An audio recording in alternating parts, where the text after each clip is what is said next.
Hello and welcome back to another episode of Fully Booked, the Hidden Gems author podcast with Craig Touch and myself, Roland, chats of the interesting figures and leading lights of this crazy industry of writing and self-publishing. And I'm so excited today to welcome GiGi Meier, not just because I get to pronounce her name, but she is here to talk to us about that wonderful juxtaposition between writing and publishing, as self-publishing successfully. So GiGi, you are a romance novelist, you have a podcast. Welcome to the show. We love your wall of mirrors behind you. How are you doing today? Thank you so much for having me. I've been looking forward to this podcast and connecting with you guys. I am doing great. It's Friday, so everybody does great on Friday, right? Absolutely, except maybe bartenders. And of course, we wouldn't be here without the man himself, Craig Touch, the owner and founder of Hidden Gems and an author himself. How are you doing today, Craig? How is your Friday going? How does Friday rank in the week? It's good. I mean, I'm in an ongoing reno in our house that's been going on for, feels like forever. But so hopefully you're not hearing what I'm hearing downstairs. But other than that, I'm good. So I'm also very excited to have GiGi on because she is a fellow podcaster and she talks like we do to other authors, publishers, etc. And today she's coming on to talk about the balance between, the creative and the business side of publishing, which is something that every self-published author has to contend with, right? Because we have to wear all the hats. We have to do all the work. It's not just the fun writing part. It's all a business part.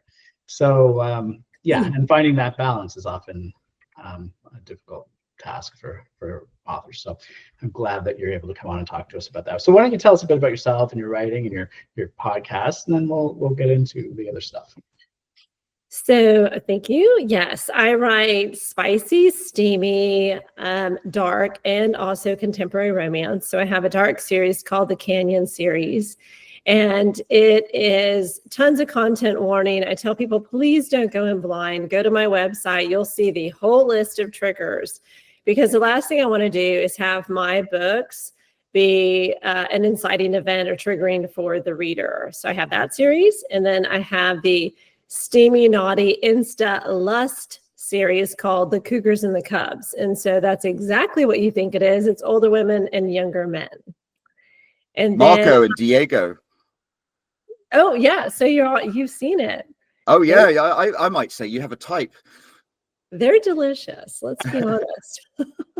See, I would have thought that was a shifter thing. Cougars and Cubs. Oh, okay. But if you know, you know. So if you are a cougar, you know exactly what we're talking about. And they're very pretty guys, very pretty cubs on the cover of all those. There'll be 5 books in the series, actually 6, but yes. So the next one comes out in December. That's Marco, and that's at the top of my website. Awesome. And so tell us about your podcast. Yeah, so my podcast, I host on Instagram. I go live every Thursday at 7 o'clock Central Time to interview indie and traditional authors, editors, graphics designers, book bloggers, book reviewers, anyone in the publishing space. 1, I would like to meet new people and make new friends online. 2, we all need the reach. We all need to expand. And it's just a really great place to support others in the industry. I feel like if you're not traditionally published and you don't have the big marketing budgets that the publishing houses provide, then we're all around here bootstrapping it. And so it's my way of supporting others while also learning. There is always a gem or two I take out of each interview. So I really enjoy it. Those go from my live, they're published to my YouTube channel, which is just under GiGi Meier, and they go to my podcast, which is called Literary Lines, and that's posted everywhere podcasts are available.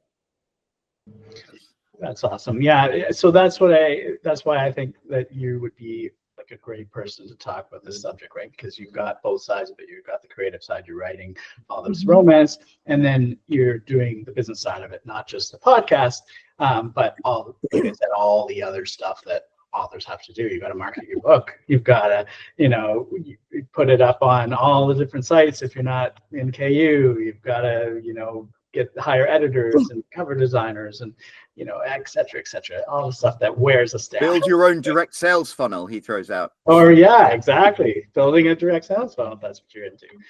Okay, I will tell you something right there about building your own direct sales funnel. I offer the first book in each of my series for free. You can download them. I have links. You just go to my website for domestic and international readers. And the reason why is because I want readers to be able to sample me without having any skin in the game. I want to be able to offer both books in each series, so that way you can see if my stories fit, if they resonate, and if my writing style is something you enjoy.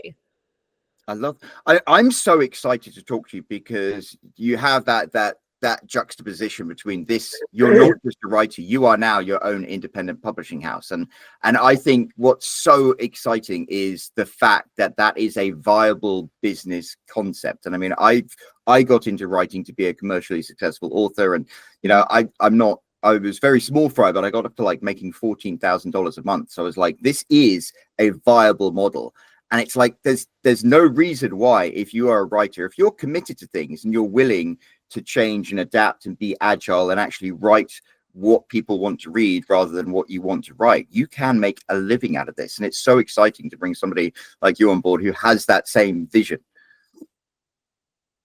Yeah, I try to, because I think the readers, that's where we get all of our ideas from. I have readers that reach out, they want more stories for my characters.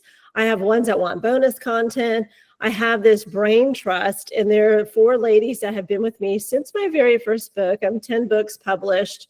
That first book, the debut novel, is a little rough around the edges in comparison, right? That's, you know, kind of to those new and aspiring authors that are listening. Put out that first book. You're just going to grow in your craft and learn what kind of a writer you are, which every single book you put out thereafter.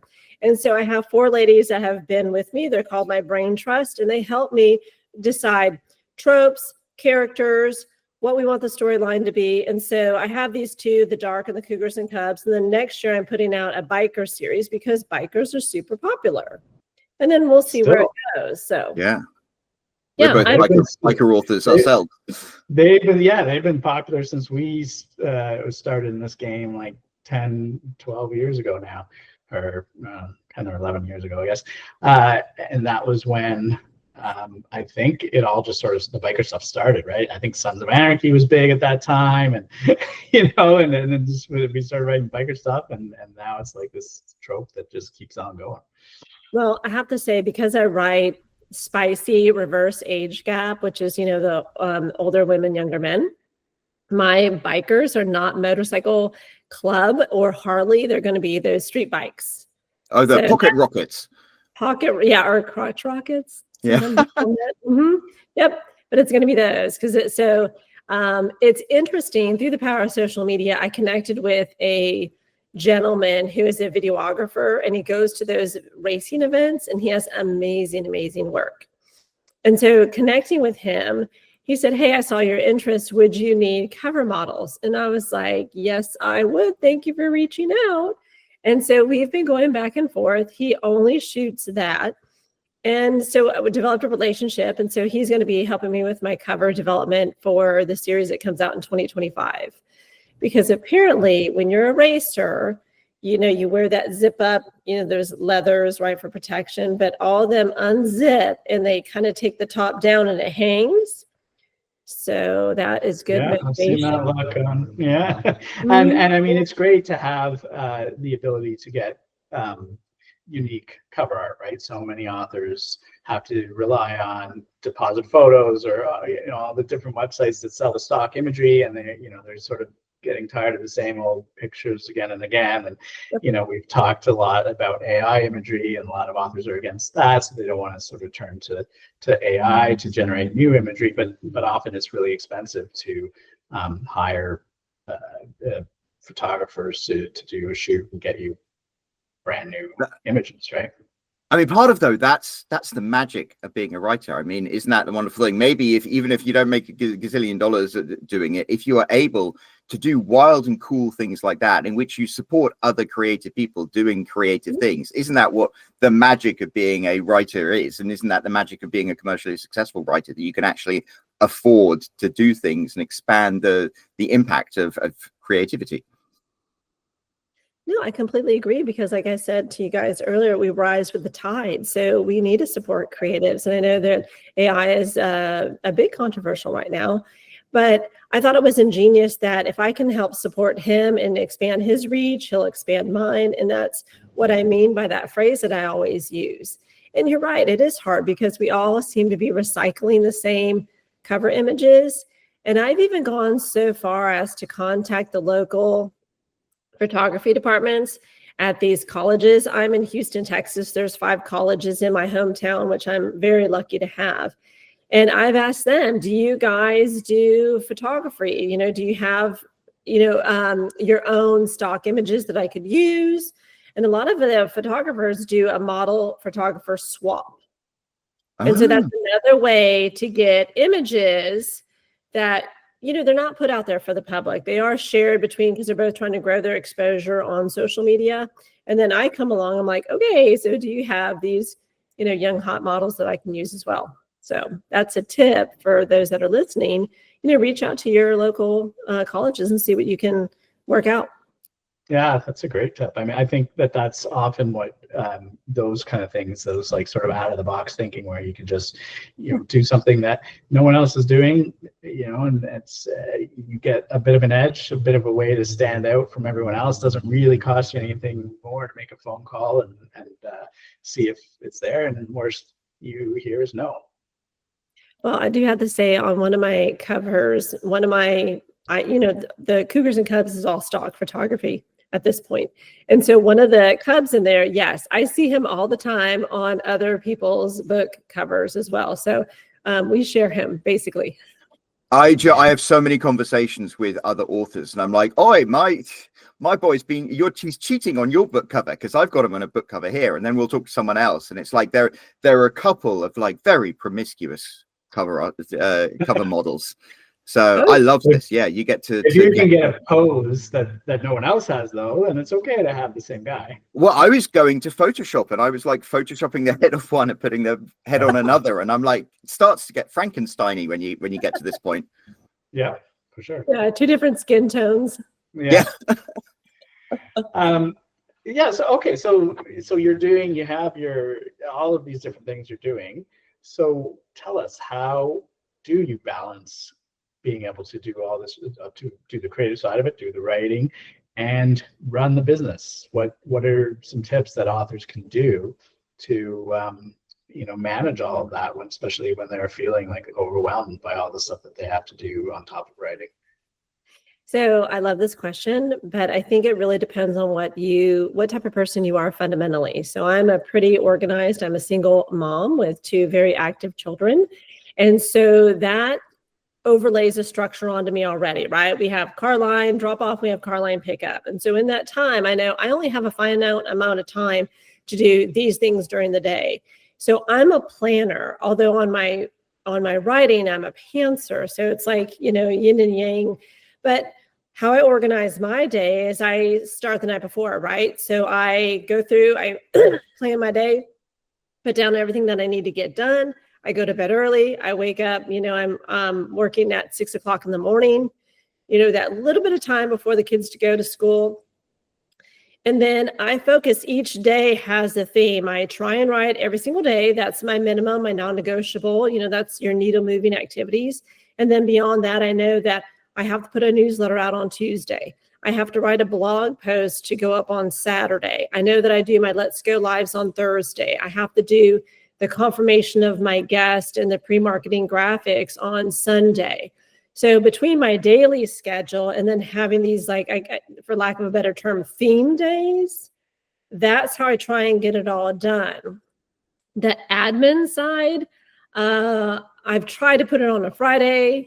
I don't do well on Fridays because I'm like, oh, it's the weekend, blah, I've tried to do it on a Monday, but I feel like I'm wasting time doing admin stuff because I want Monday to hit the ground running with writing. I want that to be my priority. So admin is just kind of sprinkled all the way through the week. And I have to tell you, on Sundays is where I do all my strategic planning, everything I need to achieve for that particular week in order to move the ball forward in all these different areas. Yeah, that reminds me of Roland's schedule. I remember He hasn't Oh, mentioned it yes. recently, but you used to talk all the time about how you have to get up early before the kids to get any writing done. That was so unfortunately before my kids went to high school, and now I get up at 5:30 just to put them on the bus. But yeah, I was like, if you don't stick to a really strict schedule, and you have to approach writing like a job, because otherwise life gets in the way, and it's like before you know it, the day's gone by, and then a week's gone by, and then a month's gone by, and you haven't written anything. And it's like the self-publishing business, to a certain extent, is very simple. If you are an author who knows how to tell stories, and you could write 2,000 words a day, there's nothing stopping you. But it's writing those 2,000 words a day. I want to add to your point there. It's mindset, right? It's a huge mindset that this is not, when we're creative and we're writing about our characters and we're falling in love and they're falling in love and it's just this big love fest, right? Oh, it's so great. But this is a business and you have to run it like a business. It's not part-time. It is full-time. It is having a marketing plan. It's having a business plan. It's having, your social media engaged. It took me, like 18 months to figure that out because I was so naive. I was like, I wrote this great book. I had a developmental editor. The masses are just going to come. New York bestseller on debut.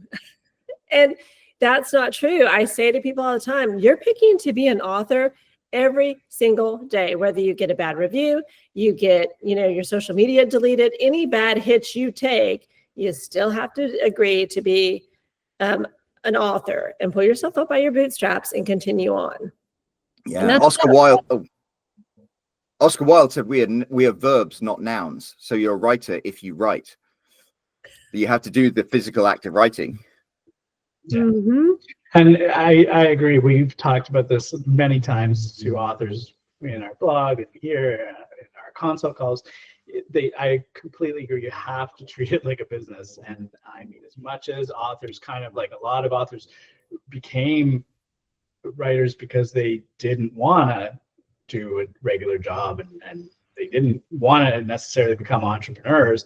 But when you self-publish, that's sort of the implicit choice that you're making, that you are running a business and you're wearing all the hats. And I mean, you can hire people to do some of it, but you can't. You can hire people to do all of it, I guess, but most people don't. You figure out the stuff, your strengths, and it's okay to say, okay, I'm not a graphic designer, so I'll hire a cover artist. I shouldn't do my own editing, so I'll hire an editor. But you're probably going to do a lot of your own marketing, and a lot of there's so many different aspects that you're going to do. So you absolutely have to think of it seriously and treat it like business and not as an afterthought to the writing. I completely agree. And the thing too is that if you can't afford, you're going to have some money in the game. So a lot of indie authors have tiny budgets, and that's okay. And that's where we all start, right? Because we don't have these big publishing house marketing dollars. So you do need to invest in your cover art. Now, whether that is in trade with someone, maybe you do proofreading and they can do your graphics designer can do your cover art. That would be great. You can also get critique partners. I know there's tons of Facebook groups that you can help if you can't afford editing, because I feel editing is critical. And we can look at that same manuscript 500 times as an author. You read it and you redo it so many times, you're even sick of your own story. And then you have to send it off to another set of eyes because they're going to see things that you just go blind to.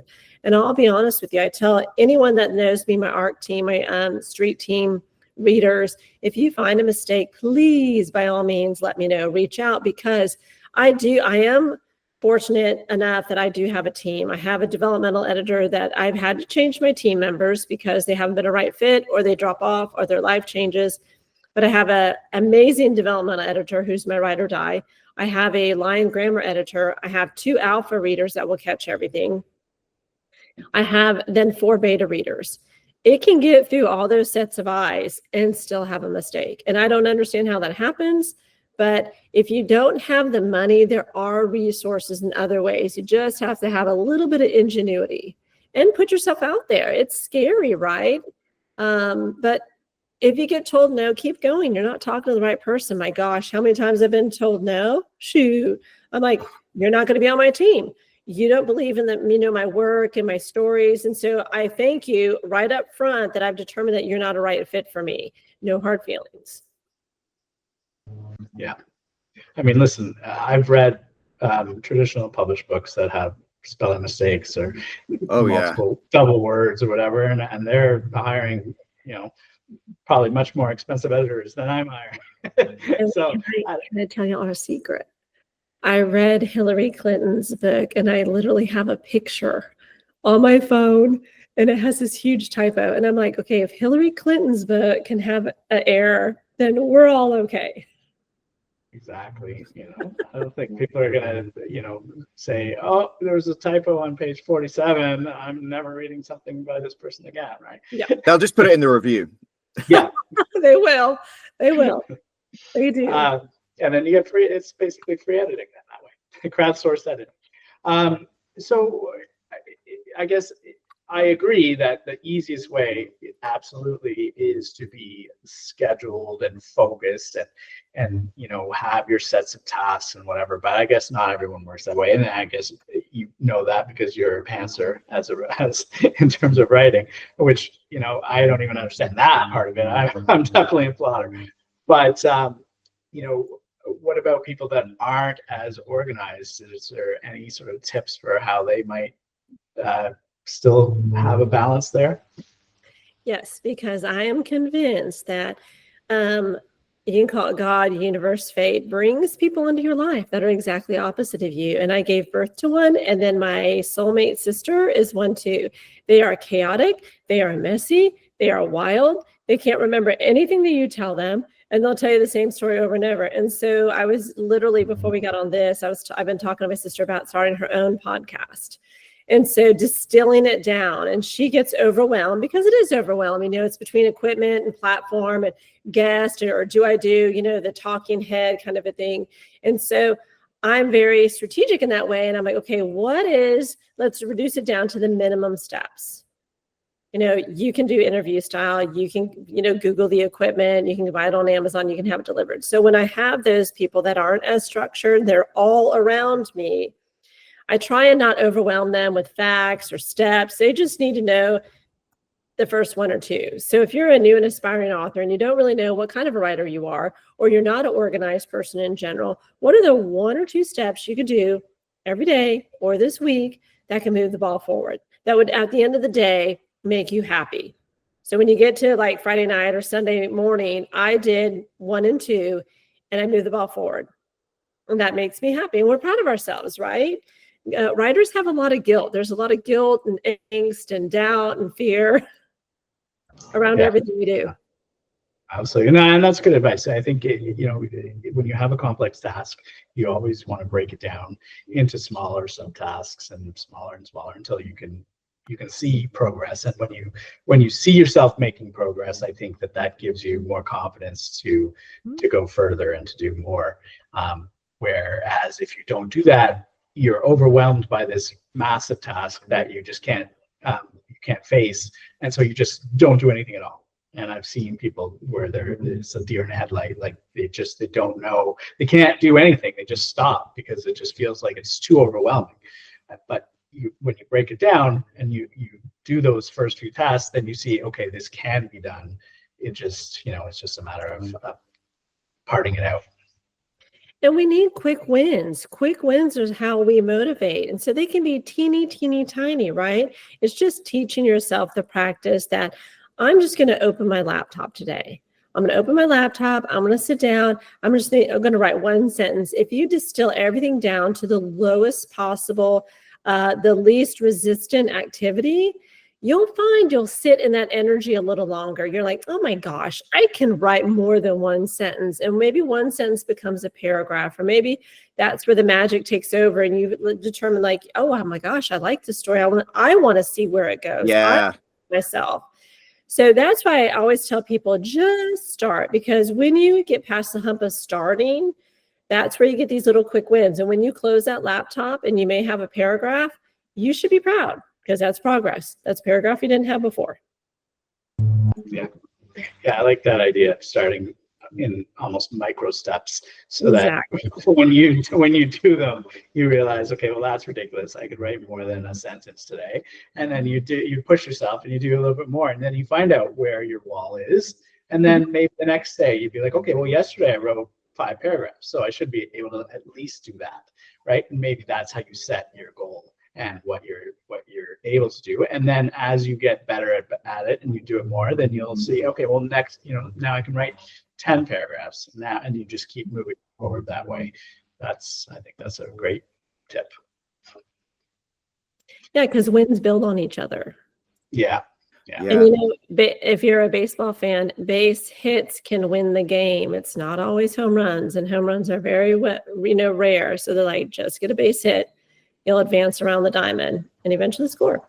And I'm a big believer in the law of attraction, and the whole thing is, what you project, you attract. So if you get a small win, then you're going to attract another win, and then you're going to attract another win.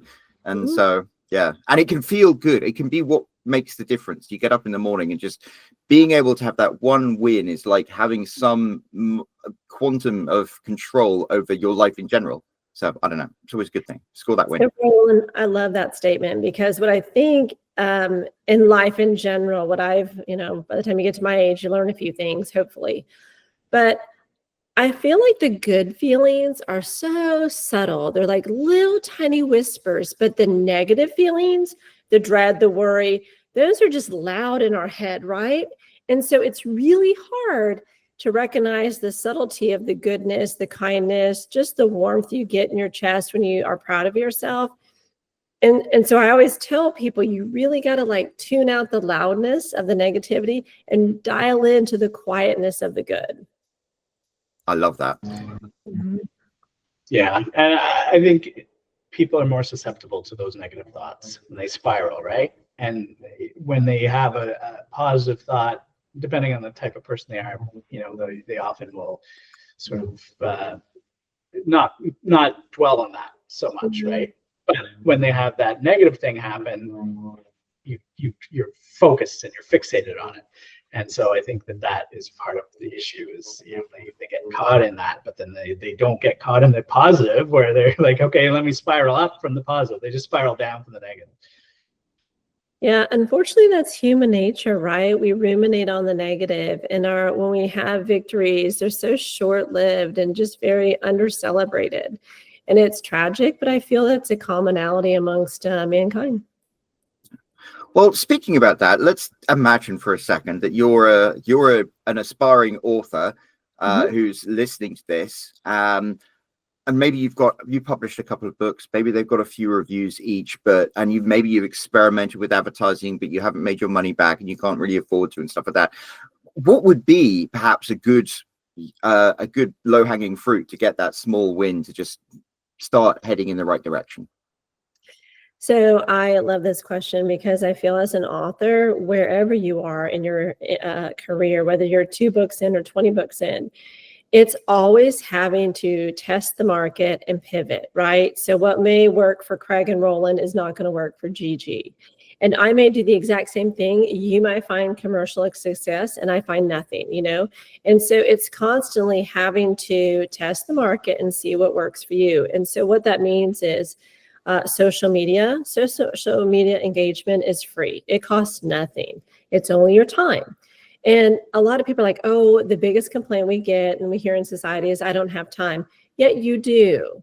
People will binge watch Bridgerton, or they'll, play video games. And I'm not saying those activities aren't worthy for you to decompress after a stressful day. However, can we shorten that time and dedicate, 10 minutes to social media? Reach out to get involved in author engagement groups, reach out to authors that you like and start commenting on theirs. And then also the library. So if you are working on your writing craft, you don't have to buy all the writing craft books. You can go to your local library and check those out for free. So that's low-hanging fruit. If you're able to do a newsletter, if you're able to provide that constant communication out to those and start building that, you can do author swaps, and those are free also. There's a lot of low-hanging fruit. I feel like with newer aspiring authors, and I've been there, I've only been doing this 2 years. I have wanted to, we always want to go to the next level. You have to figure out what that is for you. And you have to look at other authors and be like, okay, Craig did this, I'm going to try it. Roland did this, I'm going to try it. And then you measure those results. I've done giveaways. I don't have the success that other authors do when they do giveaways. So what I did is I thought, no, I'm just going to give away the first book in each of my series for free. And then I write bonus content that's free. And that's my gift back to those loyal readers so they'll stay around and hang around. What does writing extra bonus content cost me? Nothing but time. And it's so easy, and your readers love it. They want more and more and more of your characters. And yeah, I think that's a really important thing. Any kind of advertising or marketing costs, but the cost doesn't have to be money. You're right. If you focus time on it, then, and it's consistent, it's just like with writing, you write 2,000 words a day. If you post a social media post a day, you know, might not see anything for a week or 2 weeks or 3 weeks, but down the line, slowly it'll start building up. And those are very good small wins, because even if one person just hits that like button, you get that little dopamine rush. And you're like, oh, maybe it was worth doing that. Well, and I think the one mistake I've made that I'm learning from in real time as we speak is you got to niche down to rich up. So what that means is for the romance genre, it's very, very large, very massive. And there's subgenres. And, you know, so you can go, like we said, bikers, mafia, hockey. Even in those subgenres, they're very, very large. So how do you stand out? And I think if you can figure out what your brand is, your brand colors, what you want to write, what you're going to be known for, it would help develop your name in that niche. And so that's what I'm doing currently, because I want to be the go-to author for this, that, or the other. And so when I started Let's Go Live in 2023, in January 2023, I had to reach out to other authors and be like, hey, will you go live? And I had to pitch myself to them in this concept. And they're like, what are you talking about? I'm not comfortable. How's it going to go? Right? They were outside of their comfort zone, and I was outside my comfort zone. Fast forward, I've been doing this 18 months. I have authors reaching out to me. I'm known to others in the book community, like, hey, she runs this podcast. She does this. She talks to other authors, regardless of if they're big or small, 1 book out or 10 books out. And so honestly, we're filming this in October. I'm booked out until March, every Thursday at 7:00 until March, except like Halloween and Christmas. That's great. Yeah, niching down is free. Figure out what kind of author you want to be. You know, if you're a sci-fi, what are your colors? What do your book covers look like? You know, they have to look enough like the genre standard, but you still have to stand out.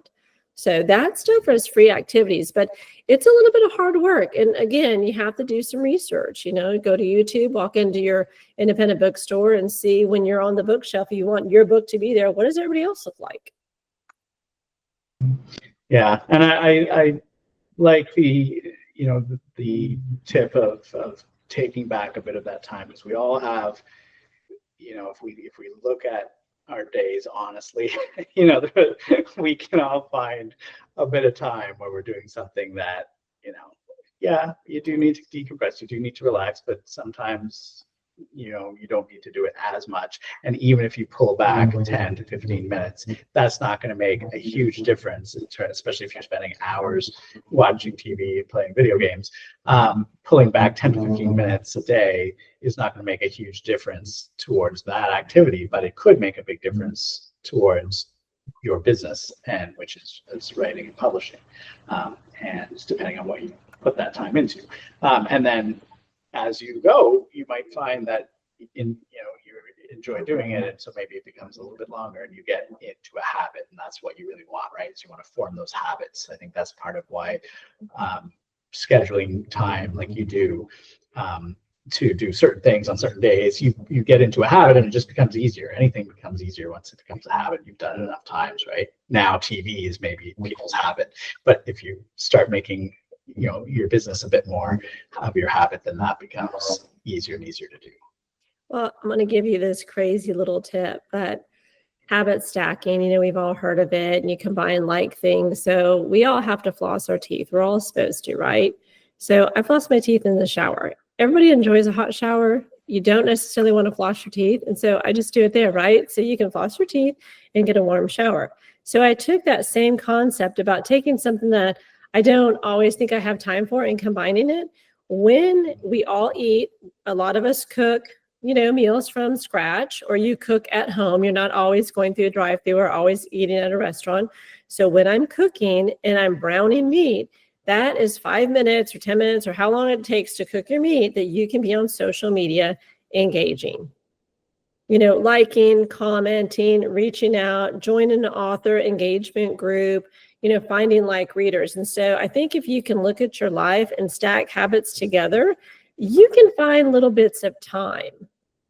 So that's And I think like you can even do that while you watch TV, right? Social media engagement does not take a lot of brain power. Yeah, that's true.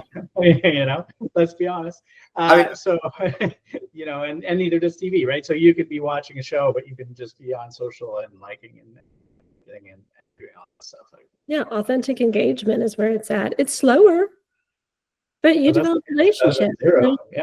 Yeah, loyal readers in those relationships. So, I think that's great advice. And it's especially, there are small things that can make a huge difference, like just double tapping every comment you get on something, or responding in something like that. I mean, when you're watching whatever TV, you can do that fairly brainlessly, but it makes a huge difference, and it rewards the person who, spent the time to leave you a comment or whatever, rewards them for that and makes them more likely to do it again. I mean, your small actions can have big ripples in the algorithm. Well, we talked about chasing the feeling of good and how subtle it is, but I'm sure you gentlemen have had people that have reached out to you, DM'd you, I really like this show, or I really liked your book, it resonated with me. How amazing does that feel? Isn't that the biggest compliment we can get as writers and authors? Absolutely. I mean, it validates you as a writer. I think it's probably, although everybody loves selling books and stuff like that, those moments when somebody takes the time to message you like that, you touched somebody with what you wrote. Isn't that incredible? Isn't that like the biggest privilege you can have as a human being? It is. And I love that. And I have had readers that have reached out to me reading the content warnings on my Dark series, and they've asked questions, and we've had great dialogue back and forth because they have not read it. They want to read it, but there are certain triggers that they want to know. How deep do I go? And on some of those triggers, I go very, very deep. They're women's things that happen to women globally that affect us that may not as that is not addressed as it should. So I want to have those hard conversations ahead of time. And I feel so lucky and so honored that people will reach out to me to ask. Yeah, absolutely. I think we all sort of, I mean, there's some element of, I don't know, hubris in being a writer, right? You kind of feel like everyone wants to hear what I have to say. And I mean, even if you're not generally, filled with ego and all that in your normal life, you are sort of asking for a little bit of attention. You are sort of saying to the world, hey, I've got something important to say, a story that you're going to want to hear. I mean, if you don't really believe that, then I don't know why you're writing, right? Well, I mean, isn't it, there's a Venn diagram and they've got like overwhelming narcissism and crippling insecurity, and they squish it together, and that space in between is where you're a writer. Well, don't we all need a little bit of validation, whether it be in our marriages, in our corporate careers?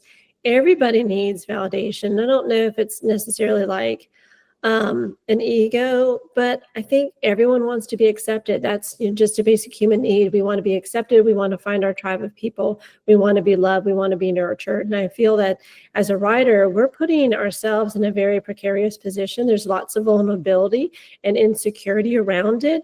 And so I always think it's just a pat on the back. At least in my case, it can't be ego-based, because I'm going to write the next book, and that first draft is going to be a disaster.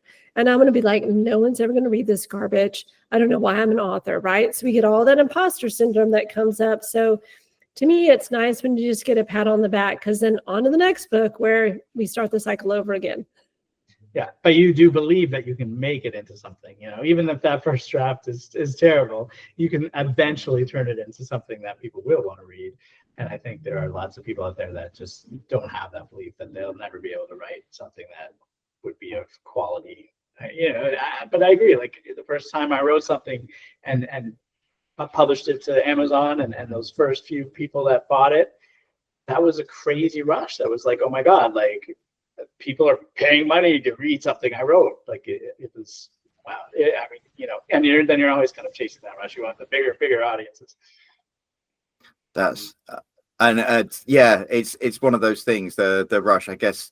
You have to think, why do you want to be a writer? And there's something crazy about us for wanting to be writers in the first place, but it is kind of that rush that you get either while you're writing or when people respond to what you write.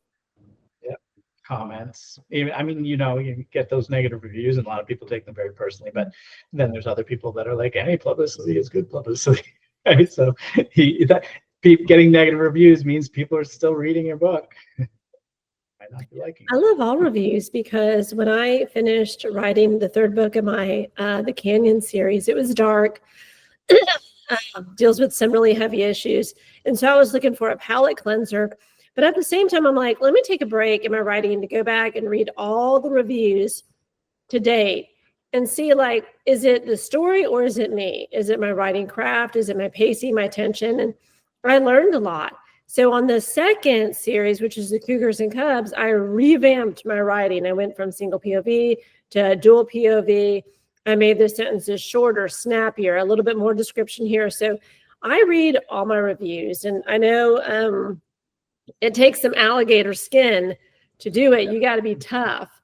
But that's where the gold is, right? That's where you get feedback as to how you need to improve as a writer.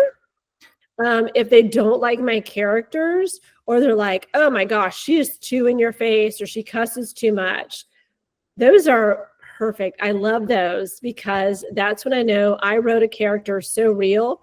You either love her or hate her, and there's no in between. And that to me is a compliment too. Oh, I love that. Yeah, and I think that that's all part of the business side of this, right? Where you have to be willing to, like any other business, you have to be willing to improve your business and work on your business. And your business is being a writer and selling your books. And if you're ignoring the feedback that you get, then your business will suffer, because you're not looking at what people want, what they feel like, their reactions to your work, and you can never really improve. So unless you start off as the best writer ever, you know, you're never gonna grow.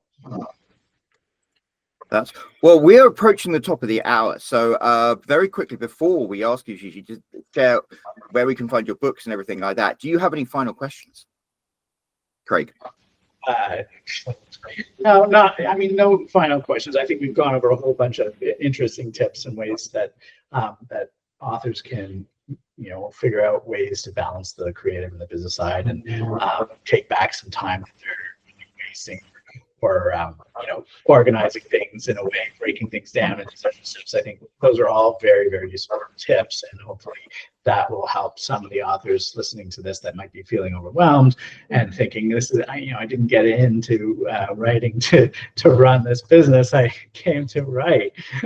You know, hopefully that helps a little bit. So thanks for coming on and sharing things with us.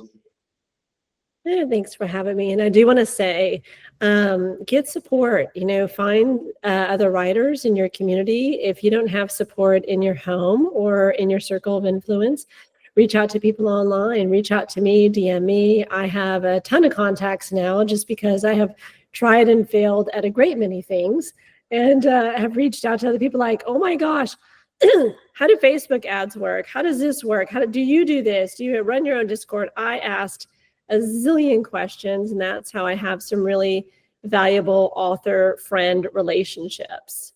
So that is a huge tip. If you're new and aspiring, and it's okay if they never publish. If you just want to write for your own pleasure and your own privacy, that's okay too. It can be very cathartic. I love that. Well, what a wonderful note to end on. So, Gigi, where can people find out more about you, more about your books, more about your podcast? Okay, so my website is the portal to all things GiGi Meier. I have my blog, I have my Let's Go Live, I have my literary lines, I have every book I've ever published, every book that's coming out. So that's gigimeier.com. I'm on Instagram, TikTok, YouTube. Literary Lines, the podcast, is on Spotify, Apple, anywhere you can find anywhere where you listen to your podcasts.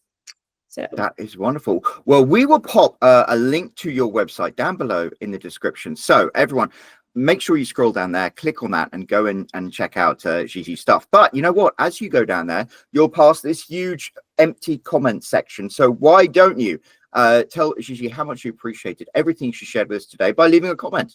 You know what? One of us might go and respond to that comment, just like we just said, is so important when you're doing social media stuff. And also there's that like button, there's the subscribe button if you haven't already, and there's a little bell icon. You click on that, you'll be notified every time there is a new episode of Fully Booked. And of course, there will be a brand new episode of Fully Booked next week. So until then, cheerio.